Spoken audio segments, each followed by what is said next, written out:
咁今集咧就講下咧，除咗好啦電動車、油車之外嘅一啲兩棲類嘅車，大家應該知道我講咩啦，係咪？混能即係 hybrid 有啲外國嘅傳媒咧更加講話 hybrid 先係最環保嘅車，hybrid 應該應用得最好嘅。而之前歐盟咧咪講咗話咩2035年咧係會唔再有油車嘅出現啊嘛。咁原來咧佢哋之後有更改過嘅，唔係純電油 ，OK hybrid 咧佢哋都係當電動車，即係都係當新能源汽車啦，可以講係。好啦，咁今日咧就想同大家探討一下，究竟呢一個 hybrid 嘅車係咪真係咁環保咧？係咪真係攞兩家之長咧？定係其實兩頭唔到岸咧？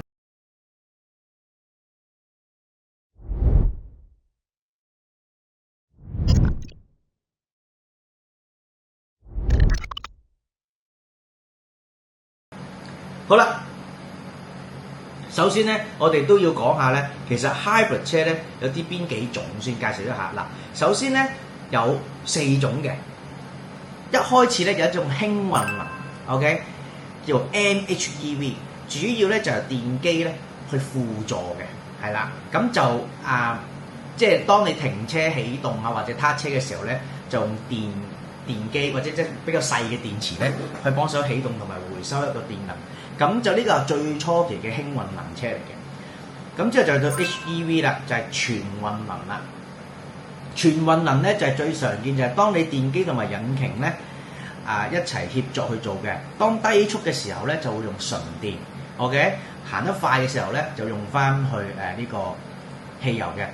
咁頭嗰呢兩個輕混能同全混能咧，其實最分別就係嗰個電池咧會大啲啦，幫助介入嘅時間會多啲啦。不過佢哋都係唔需要充電嘅，即係唔需要有充電器充電嘅。咁之後而家咧就開始多咗叫做兩種啦，一種叫做插電式混能同埋增程式混能。OK， 我哋先講下插電式混能咧，就係個電池比較大嘅，普遍咧個續航咧可以去到60至100公里。咁佢幾乎如果你話真係純粹揸架車出去買餸翻嚟咧，幾乎你可以一滴油都用唔到嘅。而插電式混能咧，最大嘅分別就係佢需要真係用我哋充電器插電動車充電器嘅咧去充電嘅。嗰個電池咧係唔能夠用佢本身嘅引擎咧去充電嘅。OK， 好啦，第二個叫增程式混能咧，基本上咧架車係一架純電動車嚟嘅，不過佢有個引擎喺後邊用作叉電。OK， 用作叉電。咁個分別係咩咧？就係嗰個轉數啦，即係話嗰個即係個引擎一着車嘅時候咧，佢 keep 住得同一個轉數去幫個電池叉電嘅啫。咁佢就唔會話有太多高轉低轉嘅問題。但係插電式混能咧，其實佢真係叫兩套系統介入嘅。咁當你真係冇晒電嘅時候咧，你就真係用引擎推動架車。咁你用引擎推動架車，自然就會有油耗嘅分別啦。咁其實你問我呢4種混能車，其實究竟係兩邊都好處啊，定係兩邊都壞處咧？嗱，我哋不如以今日我哋呢個題目咧，大家我都戴定頭盔先啊！我哋係以香港呢一個汽車市場同埋以香港呢個地區咧作為一個藍本嘅。淨係香港嚟講咧，我覺得咧 hybrid 車咧其實真係 support 到嗰個成本係有限嘅。嗱，記住。我哋撇除環保嘅概念先 ，OK。其實你問我咧 ，hybrid 點都唔夠純電動車環保噶啦 ，OK。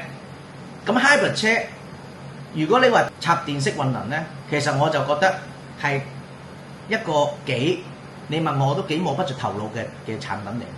即係如果你係能夠真係要插電，即係你都要解決充電嘅問題啦，係咪？只係夠電細啲啫，咁你一架車裏面有兩套系統，有 engine 有電，你又要去裝充電器，亦都會有電動車嘅里程焦慮，因為你梗係想純電行啦。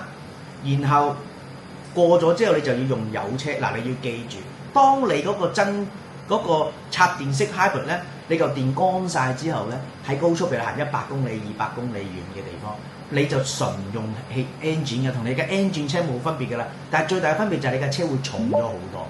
你一個行到100公里嘅電池咧，嗰度起碼100-200 kg 或者200-300 kg 冇走計。咁你架車本身，如果你嘅係一個純汽油車咧，純汽油車其實個最好嘅特點就係佢輕啲啊。但係你變咗而家呢個混能咧，就變咗你又重咗，個油耗一定係更高。可能你頭段慳咗，但係你尾段咧又會用多咗。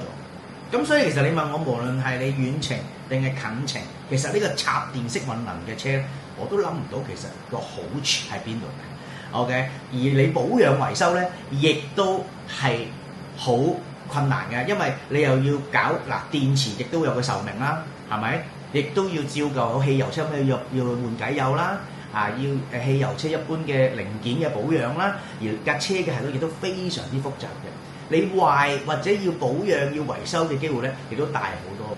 我當你保養我 part 冇問題，但係你諗下，如果嚿電池真係好似普通電動車咁，佢10年就已經打柴嘅時候，但係佢又有引擎喎，咁架車理論上都喐得嘅，但係你就變咗一個好重嘅汽油車，咁又何必咧？咁最後嗰個增程式混能咧，比插電式混能咧好少少嘅，因為佢真係用純電動行嘅車，個 engine 只係插電嘅，佢唔會介入個動力嘅。不過都有咁就好奇怪啦。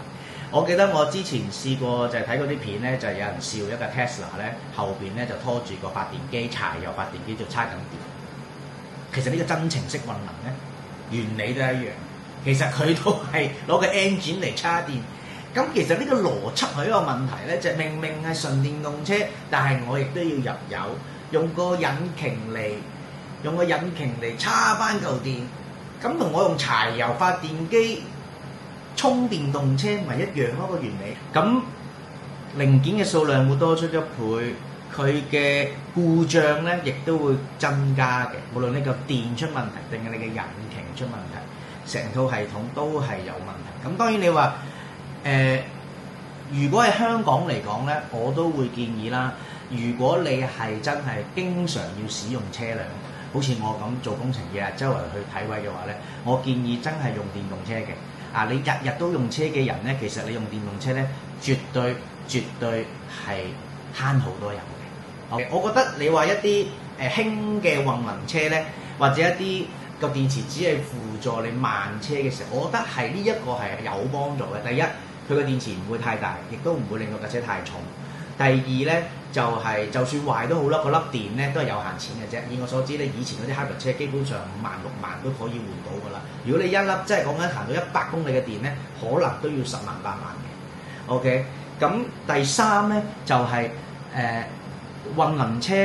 你問我喺一啲貴價嘅車咧，其實咧係有作用嘅。譬如話啲真係跑車啦，以我所知咧，啲法拉利啊、麥拿倫咧一早已經有混能嘅系統啦。我又覺得嗰啲咧就真係有幫助啦，因為我買緊一架200-300萬嘅車，大家都知道啦，香港成日都停紅綠燈，成日停開，對於一架 V8、V10 甚至 V12嘅引擎咁大嘅機器，你成日要佢塞車嘅時候，成日要佢開行嗰個引擎嚟去起步咧，除咗嘥油之外咧，對個引擎嘅損耗都好大。咁其實呢個 hybrid 就係正就係可以幫呢啲大即貴價嘅跑車，去令到佢喺真係慢車嘅時候咧，純電行就真係可以完全熄咗個引擎咧。咁我覺得呢一個咧就真係保護個引擎。都打返頭盔先啦，唔係話覺得大家唔應該買混能車。OK， 你買任何嘅產品咧，都應該以你實際嘅情況去決定嘅。呢個只係本人純粹覺得喺香港咁細嘅地方，一個混能車又係咪真係可以幫到咧？亦都本人都唔會對任何品牌嘅車咧有任何嘅針對性嘅 judgment 嘅，純粹個人意見發表嘅啫。唔緊要嘅，大家覺得混能車或者以上市場上面嘅4種嘅混能車好與唔好，利與弊，大家其實都可以討論一下。歡迎大家留言，大家討論一下，究竟你會唔會買混能車咧？Plug-in hybrid 又係咪一個真係嚟緊市場新興嘅產物咧？會唔會嚟緊會好受歡迎咧？歡迎大家討論好嘛？今日多謝，如果大家多謝中意呢條片嘅，歡迎留言 share。